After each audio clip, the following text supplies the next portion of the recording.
This is a song called Everything Happens at Once.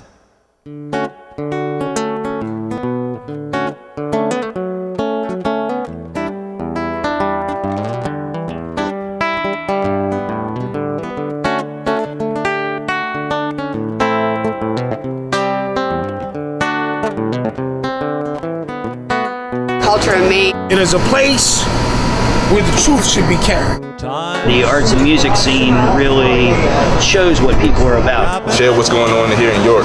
Makes you feel like a family. Local art has a face that most people can relate to. Our community up here that sticks together. Art is art. Great potential with great artists, poets, singers, writers, directors, filmmakers. It's fantastic. Everyone has a story to tell. That moment, you have to capture that moment and share it with the rest of the world. Showing something that maybe has not been seen before. Without art, what good is life? I am art. I've been art ever since I was born. It really adds a great deal to our community. We don't really need art to exist, but you need art to live. Culture in Maine is important, and I think playing out is important, and playing open mics and playing wherever you can play. It's all about us all checking in with each other. Come and they go, baby, don't you know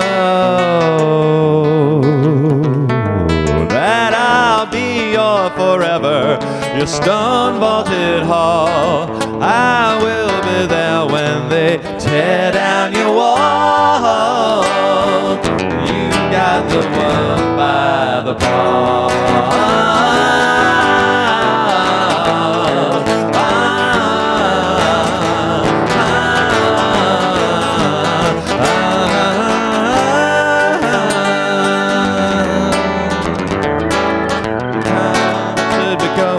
She says it'll lay down your head. Let's go to bed, we'll talk about it in the morning instead.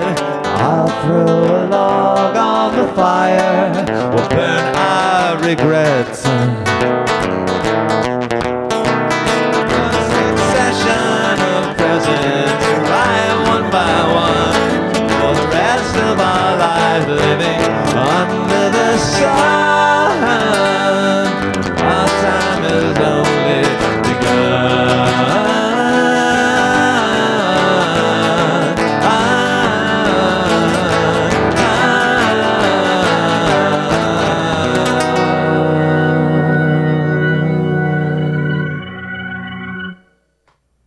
You all know that I am an absolute sucker for someone who does something that I've never seen before. And definitely, as you can tell, Woody falls into that category. Now, I already know that there's no way I could even do all of the different things that he does at one time in his stage show. But the story of how he learned to do all of that, plus the amazing exploits that he has traveling all over the world with his music, are a true artist's adventure. So please welcome to the show, Woody Lisauer. Thank you, Carla. Thank you, folks. So great to be here. I'm so excited that I'm excited that you just exist, first of all, because just watching you play and create is amazing. I mean, it's not just music, it's technology, and we're seeing that more and more, I'm noticing. You know, I'm not sure what has led to that, if it's just that the technology now exists, or if it's the fact that in an increasingly challenging economic time when more and more people's entertainment and arts budgets are going by the wayside, it's just not practical to have these large ensembles and all these instruments. But you know, you're definitely at the forefront of what people are doing, even technologically speaking. Like, how did you make that journey from traditional, you know, musically skilled into technological guru at the same time?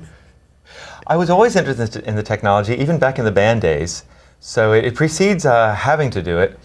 Guitar synthesizers were around in the 70s and 80s, and I was fascinated by them. They didn't work very well. But I wasted my money on each and every one of them. Of course. So I was very interested in them from the beginning. They've really evolved. Yeah. So when you have developed this particular setup, I mean, did you play around with it and change a lot of the technological choices? Because I see a lot of the musicians that come on the show, you know, they're like, oh, I just got this new thing, that new thing. I'm like, you know, you have a very particular setup that you work with. That just, you took the time to figure out that's what works best? Well, yeah. I mean, I've been doing this for my whole life. And I also have a studio that I run and record people. So there wasn't any question of having to obtain this effect or that effect, and there wasn't really any question of what to use. I knew exactly the exact priority of which is the most powerful and which are the most effective things to use, and so it was really a question of real estate. This board started off twice as wide. Oh my gosh. And it was twice as heavy, and I almost killed myself up in New York touring for the last album, Adventures and Misadventures in Loveland. I just, you know, there's narrow stairs and there's people 10 people on every step. And it was almost impossible. I had to lift the thing over my head practically. Yeah. So we halved the real estate, and that's when we got the little tiny guy there that made it possible to cut the board in half. And amazing. So it's been a winnowing process, not an adding process. So tell me the musical journey of how you started off just, you know, studying Russian in school and playing in the bands and moved into being the recording guru, world-traveling techno sound musician. Well, my dad turned me on to music. When I was 6 years old, he got me started. Dad was a DJ at a local station. Classic. He was interested in this 50s and 60s was a time of civil rights movements. And my father was a DJ on not a public rock station, but a college station at Johns Hopkins University. Oh. And he played Odetta and Leadbelly. He played Pete Seeger. He played the music of the union movements and civil rights movements. So now we know where all your eclectic sounds come from. Okay. And he taught me how to play guitar when I was 6 years old. And I loved playing the guitar. And I don't know, my parents, you know, told me you can be a great person, whatever. And I thought that meant being a baseball star. But I quickly flushed out of the Pee Wee leagues because I didn't like fancy balls being thrown at me. I like hitting, but I didn't. Yeah. I didn't like the other part. So I converted all that energy, which was considerable, to music, and just took off like a bat. And ever since then, it's been just gung ho for music. I went to music school.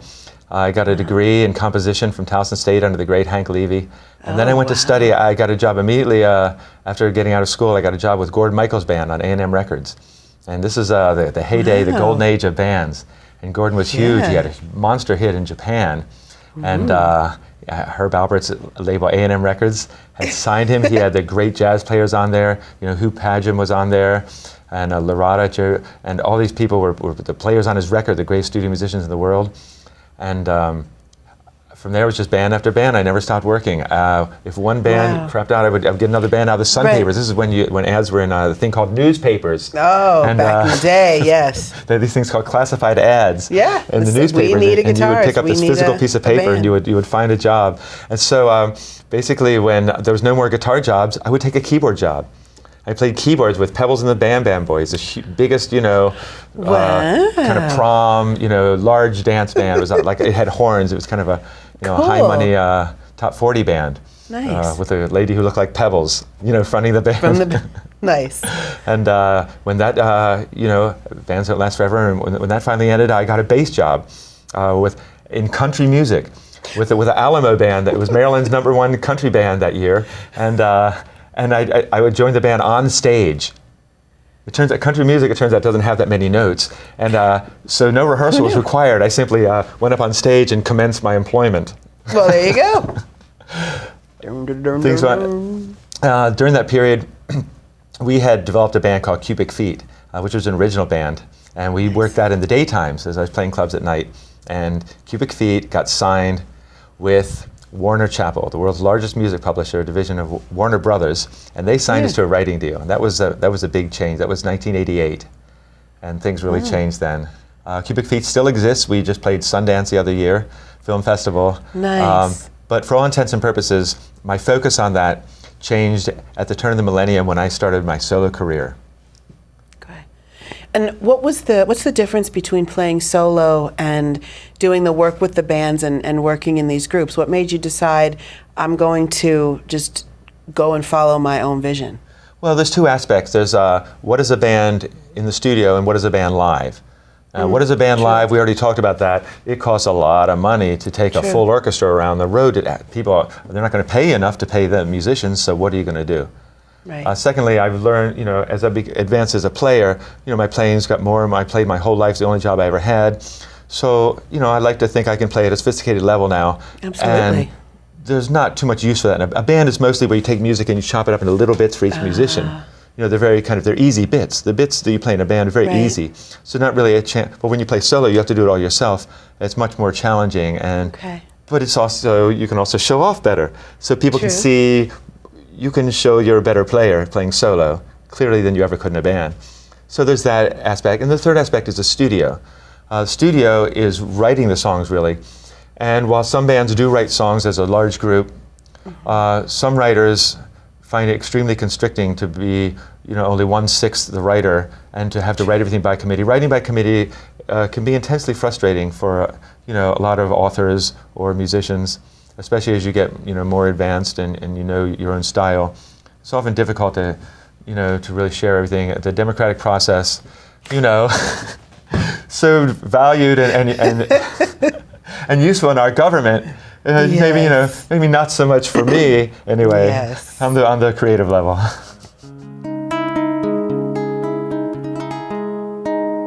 This is my healing song. It's called Heal Me.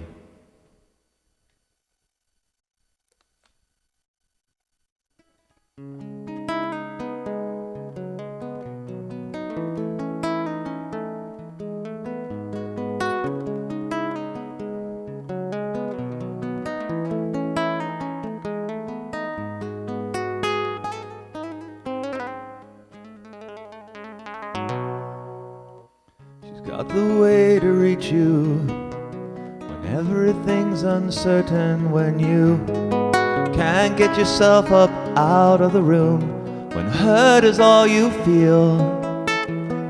She's got the power, the healing touch, when everything's too much. She's got the power to heal me, heal me, heal me, heal me.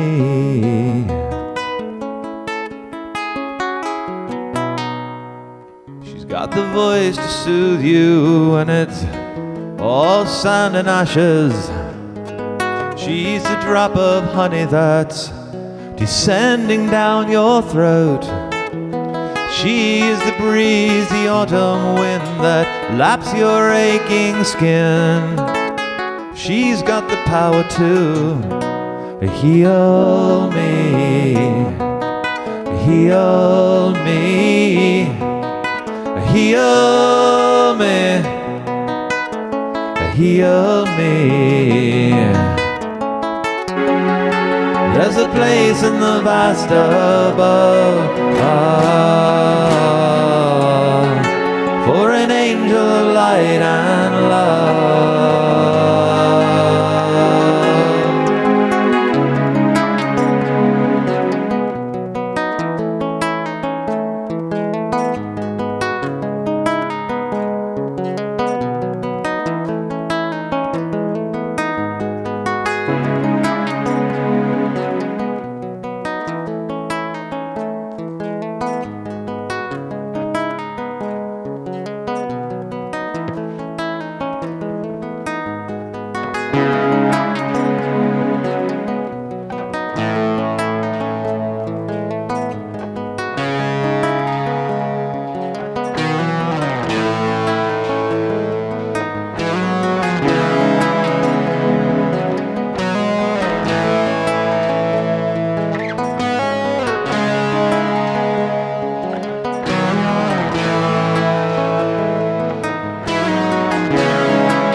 heal me, heal me, heal me, heal me, heal me,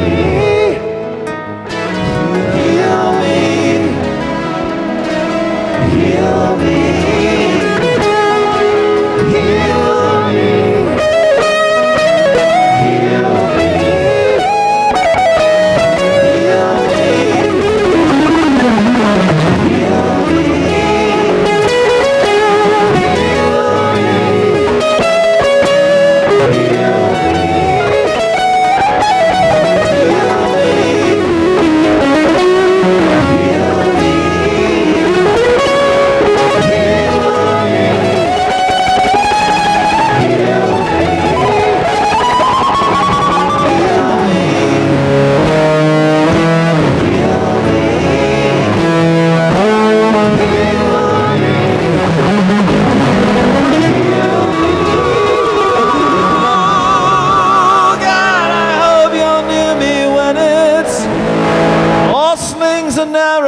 When it's all shows and arrows, when at every move I'm cut, she's got the rope to reach you when you're drowning on dry land.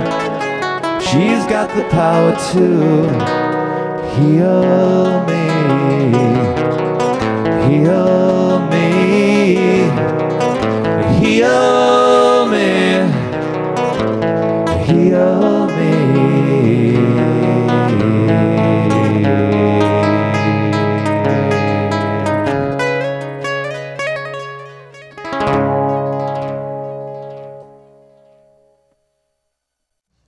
And my sister is a musician in Europe. She lives in the UK. Oh, wow. And she's a very good musician, and she has a very big following. Kate Lasar and the Buffalo Gals. So be sure to look her up. And also there's a grass is greener effect. I mean, we know that my sister actually plays American music. She plays Appalachian music. She's an Appalachian expert. Interesting. On fiddle and banjo. So there's an interest over there for things that are not from the area. So they're fascinated in Europe by the music, the American music. So when I go over there, or one of our American musicians, we're a little bit different. It's kind of interesting because it's different. The same way, you know, you've seen bands that come over from England and Ireland, they might not even be that good, even if they're not that good, you know, they get behind the accent. And the good ones, of course, they clean up because of that. Right. They're overrepresented on a basis of population. What's the word I'm looking for? Because it's so popular, if you look at the bands that are touring around, you'll see in America, you see many more Irish and UK bands than you could possibly figure mathematically. That's true. So you have this effect going both ways. Okay. You know, ever since the Beatles, you know, just like right. We're like, ooh, look at this band coming over from there, from overseas. So that works the other way too. And also they have a different system over there. So since they reward arts a little more, maybe there's a little more money available in certain countries. Wow. The United States is, you know, a purely capitalist system, and so it's true. You're responsible for generating any capital, you know, that you wish to be paid. That's true. We definitely have an issue, I think, here where there's less value, intrinsic value in the arts just for themselves. It's like we will have the arts if it promotes, you know, education, or if it promotes this fundraising, or as part of something else. But the idea of just art for art's sake, and that it has value, and the idea of we're going to pay someone just because they create, and we need to create and have, you know, something that represents our country. We can say this beautiful piece of art was made in our country, or made by something that we supported. It's believed in, that's valued there. Whereas here, you know, you don't see as much of the just artistic patronage, you know, people enjoying it simply because it was created and it's skilled and it's beautiful. Yeah, and the tiny bit that did exist has been, you know, historically winnowed down, you know, in the last 30 years. And this song is, well, it's about the horrible economic downturn, 2008, 2009, 10, the worldwide credit crisis, and its effects on everyday people. It's called Hard Times.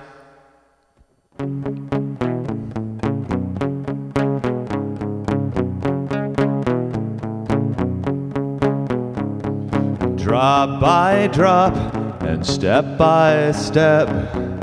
One gives what the other one gets. It's an old saw, but you know it's true. You're waiting on the other shoe. Melt down like fire on the lawn. Hurts those most put upon. It's a red line, you know what they do. You wouldn't want it done to you. And you know, and you see that it's hard times in the heart of the city. People giving up their ground.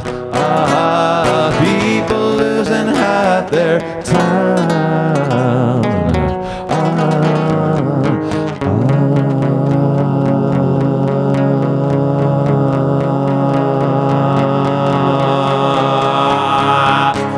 Look around, it's all trickled down. In for a penny, in for a pound. It's a red line, they're moving on you. You wouldn't want to misconstrue. Block by block and inch by inch. They buy down, but they couldn't pinch. Tighten your belt, you know what to do. Was that the last one to make it through? And you're screwed. And you see that it's hard times in the heart of the city. People moving off their land. People making one last stand.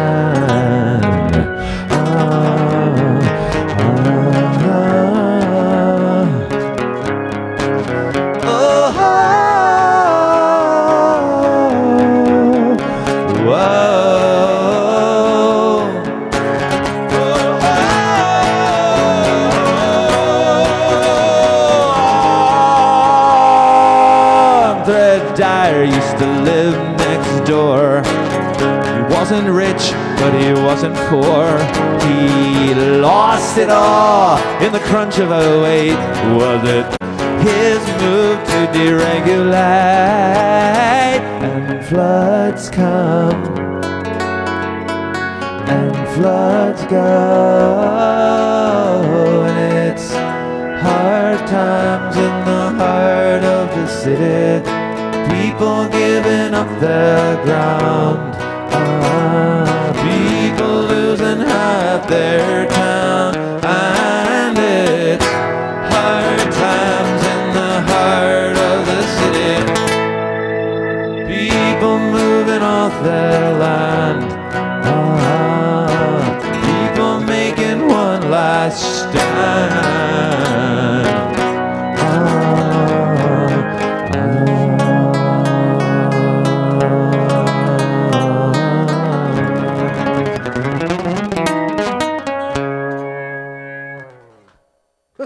So now, if people want to find out more about you and hear more about your music and find more ways to get these incredible CDs that are out there, where can they find you and how can they get this music? Well, thank you. They can find me on woodysongs.com. That's woodysongs.com. I made that because songs is easier to spell than my last name. That's true. And now people can find you have YouTube and what some of the other Facebook Music. Facebook Music is where all the interaction is. That's where the people are now. So I recommend that people go to woodysongs.com and just punch right on through to the YouTube or the Facebook Music and interact with me. Because the website is, right, it's a gateway. Yeah. It's a great gateway. It's hard to update. Facebook updates every 5 minutes. That's I'm true. posting a new video or a new message or something. Yeah, so just please hit interact refresh. with me there. Like me on Facebook and send me a message. Well, you all know that I have a deep-seated passion for bringing the arts to our young people, for helping young people explore and experience and just learn to love arts and culture. And I think that makes them grow up into the adults that love and appreciate arts and culture. So I was thrilled to have the chance to bring Cynthia Donnelly here with her adorable book that is specifically for children. But as we were talking about before the show, it's one that every child and adult should read. And it's a message that's timeless, that's important, and that's incredibly relevant regardless of your age, race, economic background, any of it. But she found a way to put it in a fun, approachable format using that artistic creativity that we all love to appreciate.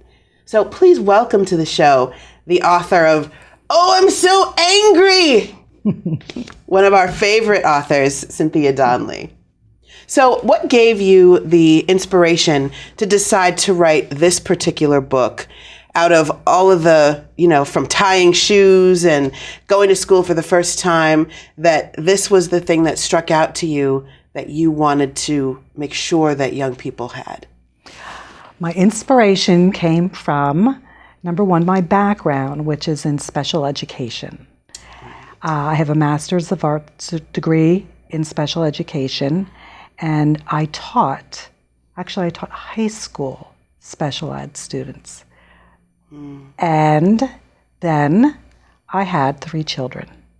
And my 3 children were happy, sad, silly, and angry a lot. Absolutely. And like every parent, there were moments where I just don't even know what to do with this kid.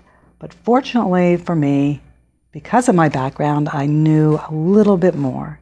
So I took what I used with them and incorporated it into a book for other parents to help them with raising children without screaming and hitting them, but teaching them how to control their emotions.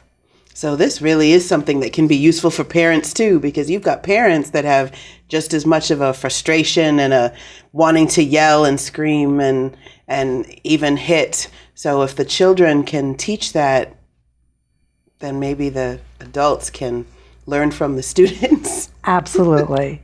Absolutely. And one of your children is actually one of our past guests. Our yoga instructor / fabulous singer from the Wild Hymns, Megan Donnelly. She was on one of our previous episodes. So apparently you did something right. You can't be a yoga teacher without all the anger. It just doesn't work. You have to be at peace. I love it. So tell me about what made you decide to use this particular medium. I mean, you had not previously been a writer. You weren't involved in the whole literary scene. So how was the process from coming up with this idea, I want to do something to help teach children about learning how to control and express their anger, to I want to do a children's book, and then the process of actually making this children's book, the physical book, come to life? When my children, and you had mentioned this is a timeless topic, and yes. I can tell you right now, it is, because when I started writing it, my little Megan, who is now a beautiful inside and out adult, helping children herself, do children's yoga that she has, was a toddler. Wow. And I started writing it when I was home with them. And I was home with my children because my husband was always moving because of his job. I was never around family. I didn't want to put him in daycare. They were very close in age. I was a teacher. So my thought was, I'm either going to give this money to daycare or I'm going to stay home with them, which I opted to do until they were a little bit older. So when they were napping, I would sit down and I would write the book. I would look up things. There was no computer. So I would look up, I would research, I sent it off to my brother and sister-in-law who are high school English teachers. So I wanted to make sure the writing was for a 4th grade level, parents, that I had all my quotation marks. It's very, very time consuming even to write. Really it's more than a 12-page book because of the illustrations.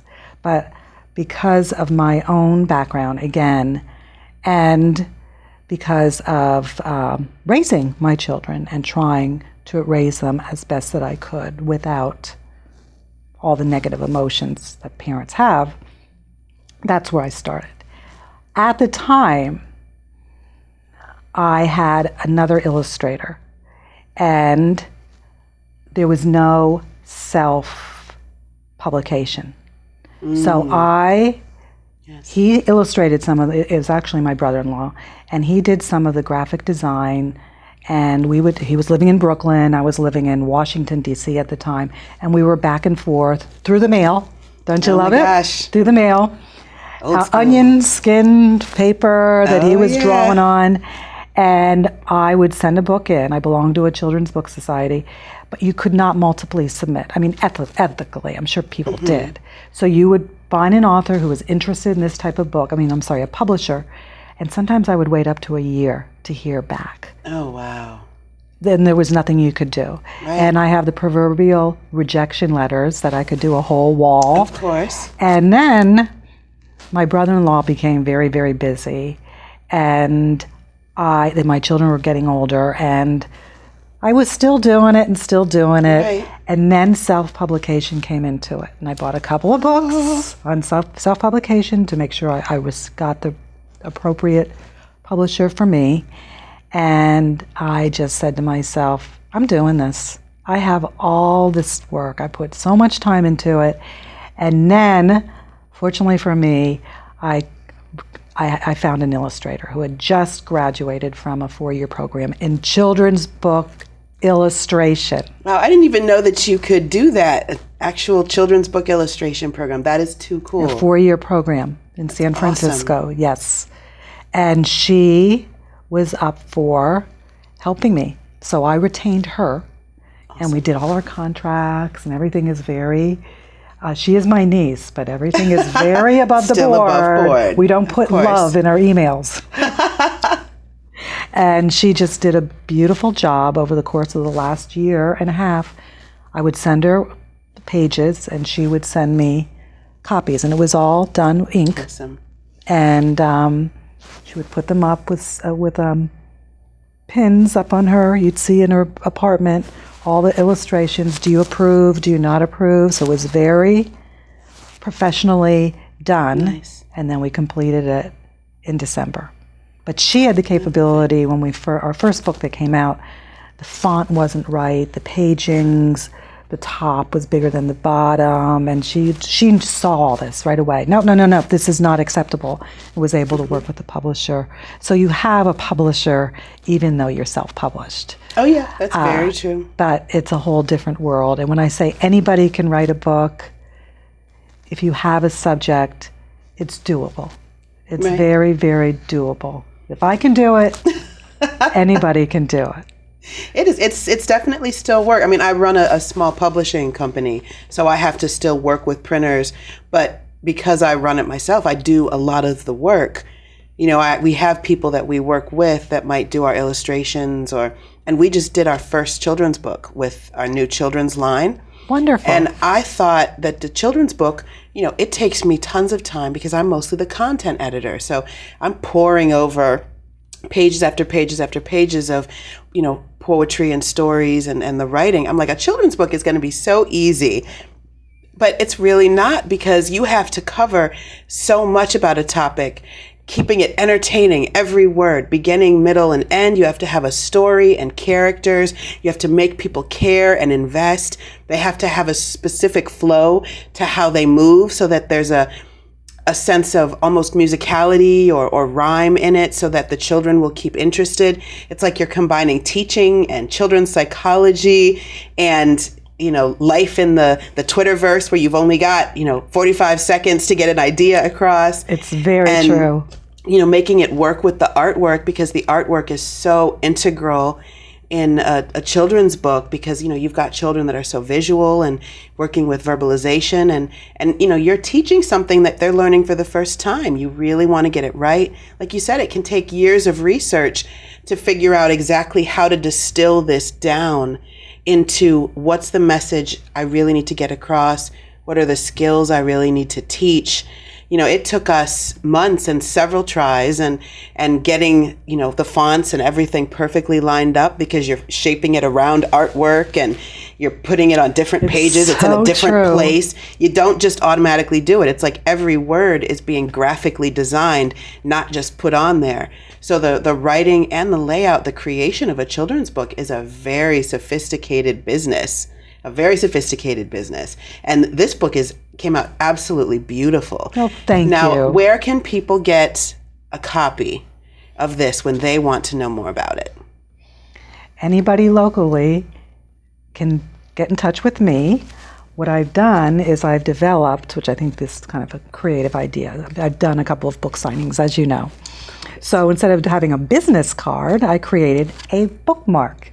Which is so adorable. And at the bottom of the bookmark, it explains the story, has a couple of quotes on the back, front cover, back cover of the book, and at the bottom is all my information, one-stop shop. I'm still working on developing a blog. I'd like to develop a website. It's a new book.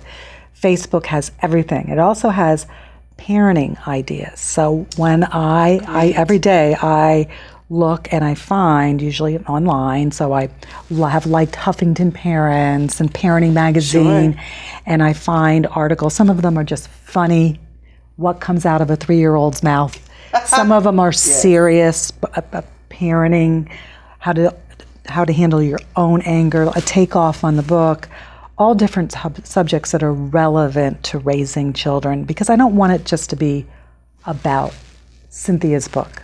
I want to be able to have parents see other articles. So the Facebook page I work on pretty much daily, but also has a link to where to buy it. Wonderful. And it also has any information about how to contact me. I'm So Angry by Cynthia Stevens Donnelly, illustrated by Hannah Stevens. I am Katie. I am 6 years old. I live in a house with my mommy, daddy, and my little sister, Maggie. I have fun doing lots of different things. I love going to school, and I love to play with my friends and my sister. I love to go to the park and to ride my bike. I don't really like naps very much, though, and I really don't like to go to bed at night. I have lots of fun and feel so happy. Sometimes I feel silly, and sometimes I feel sad, and I get so angry. Do you get angry too? I like to play with my toys before I dress for school. Yesterday, I gave Maggie and Teddy a ride on my towel. Daddy walked into my room and said, "Katie, it's time to get dressed for school." I cried and screamed, "No!" He said, "You are angry because you want to play. It's okay to be angry, but I don't like screaming. Here are 2 outfits. You decide which you would like to wear while I dress Maggie. You tell me when you are ready." I was so angry. But I did want to go to school. I cried a little more. Then I picked my pink dress. I said to Daddy, "I'm ready to help." He said, "I'm glad you're feeling better and that you're ready to get dressed." I did feel much better. My mommy took me to school in our car. I played with my friends, sang and listened to stories. Then it was time for lunch. I had a sandwich in my lunchbox, an apple, juice, and 2 cookies too. I wanted to eat my cookies first, but my teacher, Miss Betty, said no. Boy, I was so angry. I threw my sandwich on the ground and yelled, "I want my cookies!" Miss Betty took me into the quiet room and said, "We don't throw food. I will keep your cookies. When you are ready to come out, you may choose your sandwich or apple to eat first." I was still angry, but I was hungry too. I came out of the quiet room and picked my apple to eat first. Miss Betty said, "I am glad to see you back at the table. When you have finished your apple and sandwich, you may have your cookies." I was really looking forward to those cookies. After school, Mommy drove Maggie and me to the playground. I love going there to play on the swings, in the sandbox, and on the slide. Do you like going to the playground? Today I played next to Alex in the sandbox. He played with my truck while I played with my shovel. I wanted to share my truck, but I also wanted to play with it, so I grabbed it from him. He screamed. Mommy said, I know you want to play with the truck, but you must wait until Alex is ready to share it or until he is through playing with it. Go and sit on the bench and tell me when you are ready to play again, and no taking toys from other children. I took Maggie with me to the bench. We cried and cried. I was so angry and sad. I really wanted that toy, but I really, really wanted to play again. So I told Mommy I was ready. I felt much better, and I tried really hard not to grab any more toys. Not today, anyway. Soon, my mommy said it was time for us to leave the playground. She showed me her watch and said that when the little hand pointed to the 5, that it would be time to go home. I did not want to go home. I yelled no and ran off to play some more. Soon, Mommy said, we must go home. Maggie needs to take a nap before dinner. I know that you don't want to leave and that you are angry. If you walk out with me now, when we get home, you may help make a special dessert. I screamed no again and ran off. Mommy had to pick me up and carry me out of the park. She said, I love you, but I don't like your behavior. I'm sorry you cannot help make dessert tonight. You did not listen. Now I was really angry. I cried all the way home. Next time we have to leave, I will try to be a better listener. Our babysitter Julie was waiting for us when we arrived home. Maggie and I played in our special room. Maggie was tired. She was ready for her nap and wanted her bottle, so she started to cry. I got so angry. I hate it when she cries. It's just too loud. So I hit her on the hand and told her, stop that noise. Julie was very angry with me. She said, stop hitting. I know that you are angry because Maggie is crying, but if you feel you must hit something, hit the floor. That might make you feel better. Or you can leave the room until Maggie is done crying. But you never hit people. Hitting hurts. Oh, I was so angry. So I tried hitting the floor. It did make me feel better. Next time she cries, I think I will leave the room. I must remember not to hit people. Soon Daddy arrived home. I am so happy when he gets home from work. Maggie is too. We all had a fun dinner. It was so good. Then Maggie and I took a bath. Maggie was very tired, so Mommy put her in her crib. Night-night, Maggie. Daddy put my PJs on me and said, Katie, it's time to brush your teeth. Then you pick 2 books and I'll read them to you in bed. After we're done, it will be time for you to go to sleep. I was happy, except about going to sleep. It makes me sad to have to go to sleep. I want to stay up and play with Mommy and Daddy. After we read the books, Daddy tucked me in and gave me a kiss. I started to cry. Mommy said, I know you don't want to go to sleep, but if you stay in bed tonight, I will give you a very special sticker in the morning. Would you like that? Yes, I really will like that. It's sunny. It's morning. And guess what? I'm going to get that sticker. Oh, I'm so happy. Good evening, everyone, and welcome to, once again, another fascinating and exciting episode of Culture in Maine. I am, per usual, your fearless hostess, Carla Christopher, and I am at Office Furniture Outlet, which is an east side of the city, traditionally used furniture store. However, the owner, Ron Vestal, has given free reign to a whole slew of international artists who you've been meeting in previous weeks in our little mini-series on Culture in Maine. Well, there was no way we could let that mini-series end without taking you to the final show. So, as you can see, about ready to go in and start the adventure. So welcome to Universal Visions, an interactive art installation and fabulous multi-genre art, music, and cultural expo right here in the city of York. Let's go check it out. So a key component to this installation is that it's not just art that's already been put out on the canvas and just left to exist. This is an interactive exhibit, which means there's people here creating art in every way, shape, and form it can possibly be created. So before you even go inside, we actually have art being made right out here on the street. So now tell us who you are, our fearless street artist here. They call me Beauty from Harrisburg. Been doing it since the day we were born. Wow. I mean, yeah, they invited me over to York, and we got to get stuff done out here. I mean, like, we just gather them all in, and everybody that loves the art, like, they're showing, and the show must go on, you know? So, I mean, I would say this would be like street style art, but it's a far cry from traditional graffiti. Yeah, I mean, I try and keep it very street, very loose, very personal, very, you know, just non-formal. But at the same time, you want to add like the old style, you know, you want to remember your roots and stuff like that. But nowadays we don't have as much time, so you got to get it done fast, you got to get in, you got to get out, and just express your ideas as quickly as possible.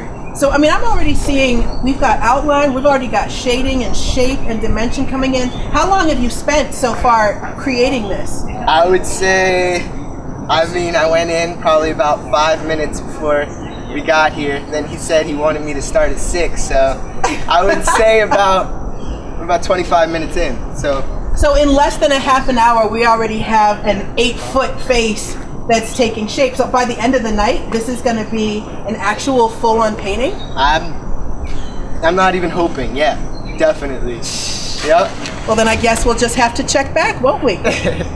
So before you even step in, we've already seen that there's some amazing art here, but you cannot miss that there's a giant wall of art that has taken over what used to be the moving van parking bay. So can you give us like a tour of what exactly is going on here, how you constructed it and made it happen? All right, so I started yesterday at 12 o'clock, barely got any sleep. Just finished up today at 3 p.m. The actual installation itself is entitled Domestic Belligerence for Posterity. It's just conjecture-based themes that are going on in our society right now. So what exactly does that mean to you, domestic belligerence? It's open for interpretation. I'm like, we're right in the home scene, ready to fight. Yeah, it's definitely a warlike, aggressive attitude. But in a positive light, though. So now, was all of this artwork actually created here on site, or did you create the individual pieces and then bring them here to assemble? A few pieces I did bring here to assemble. A lot of it, I would say 80% of it was created on site. Wow. I even did some the night before just to kind of save a little bit of time while I was constructing everything. Okay, so what are some of the elements that we have going on in here? Now, I'm noticing we actually have, is that a blow-up doll that's happening over there? Yeah, it is. And some mannequin pieces, boxer shorts? Yep. Oh, hello. Hello to the boxer shorts. and the doll. So where did the materials come from that you decided to use to put this together? The materials just came from the ideas and projects that I've already worked on in the past. Doing art fairs and going around to different states and setting them up, LA, Miami, and New York. A lot of it is like boot camp. When you get into an art fair, you got to set up. They want you in that day. Then you're doing long hours, long days, and stuff like that. And then once you're done, get it all out. So a lot of these...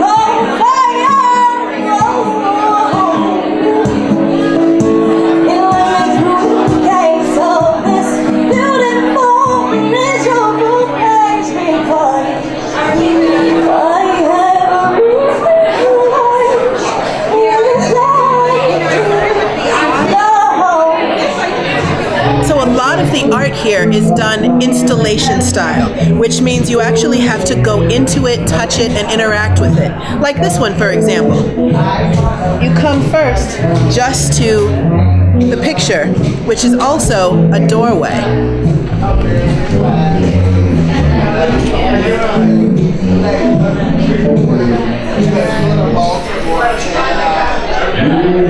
Once we move through the doorway, we see an assortment of images, all of which are classical versions of feminine imagery throughout history, except that it's all been distorted, twisted, or covered in some way, shape, or form. What made the women women has been removed in a commentary which ties to the woman who's very covered on the doorway. So check out some of the unusual artwork around the room.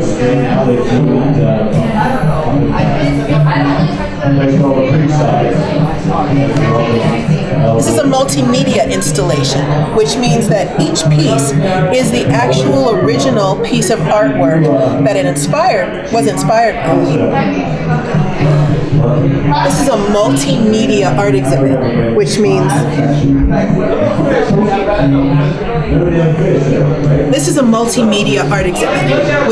that each piece has both the painting that it was originally inspired by, a classic piece of art, that has then been painted in a slightly modern way with a new twist, and then the artist used fabric to paint the picture on, or used other media like newspaper, spray paint, pieces of fabric additionally, or even pieces of plastic to layer on top, which created different juxtapositions of art. Who can miss the infamous Three Graces except their bodies blacked out? Or Eve, our first woman, blocked out by an actual page taken from a Quran. Controversial, yes, but art is about social commentary, of course.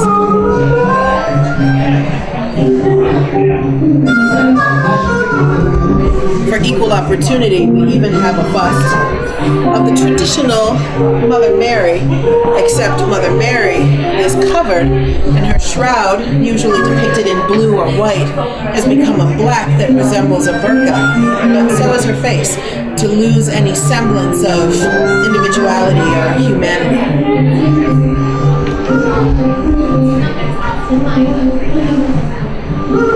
As you move through this artificially constructed room, you see everything of paper cutouts of classic Islamic art to female figures from traditional scenes from the Bible or from biblically inspired art that are blocked out by different types of text. And on the floor, we actually have a specific light installation, the only modern piece that's in the exhibit.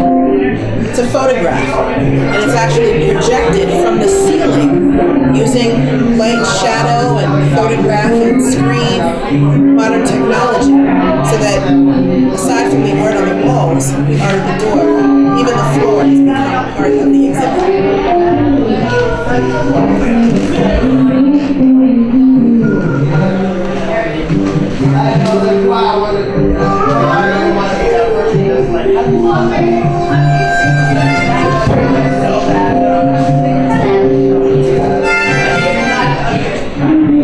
This installation room is the work of Kiana Honormont. She's an Iranian artist, and she did all of this work based on her own personal experience dealing with a culture that sometimes is not as respectful of women as she would like it to be, that doesn't always allow the expression of women that she would like, but that also has a beauty and an artistic and cultural elegance, and that informed her sensibilities in a way that she wasn't able to leave behind. And creating this room, this living walk-in art experience, was her way of communicating her entirety of experience in one simple way. Pretty cool, huh? So, Mr. Vestal, we have the grand relaunch of Second Saturdays, but in a whole new way. So if you could tell me what led to Universal Visions, how did you choose Ian or Kenneth Ian? What made made you decide to do an art exhibit in this style? What's in the future for Second Saturday? That whole thing. Kenneth Ian Husband approached me 2 months ago and said that he thought this was a great location, and he heard that we had done shows before, and he wanted to do one. And I said I was, lukewarm about it, and he's presented what he wanted to do, and he was very convincing. And he's got a lot of energy, and he's got a lot of positive thoughts and plans. And so I said, yeah, let's, we'll do one, and we'll see how it goes. And if we like it, we'll do it quarterly. So, that's what we're going to do. That's the plan. Launch them every 3 months. Currently, it's going to be March, June, September, and December on the second Saturday. And we're going to do something about like what this one was. Live painting, big installations, national, international artists, along with local and regional artists. And that's our plan.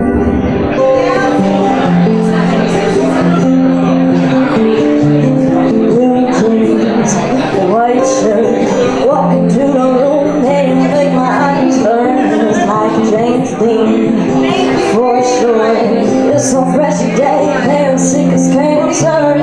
You were kind of punk rock, I grew up on hip hop, but you feel better than my favorite sweater, and I know loves me, love hurts. I still remember that day we met in December, baby.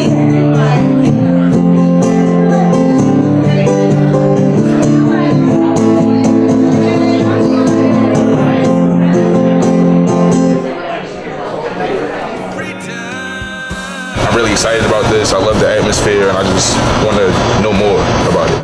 I see it evolving, changing, growing, and I like it. It's fleeting. Once it happens, once a song comes out, once a poem comes out, it'll never come out the same. Some of the culture in Maine is documenting what's going on in a way that will have that lasting staying power. It just breeds health, growth. It's a necessity. It's a necessity, yes.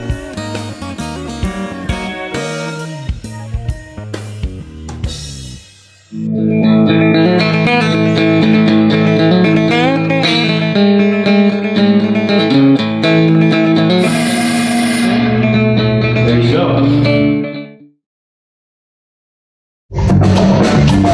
Don't take my kindness for weakness.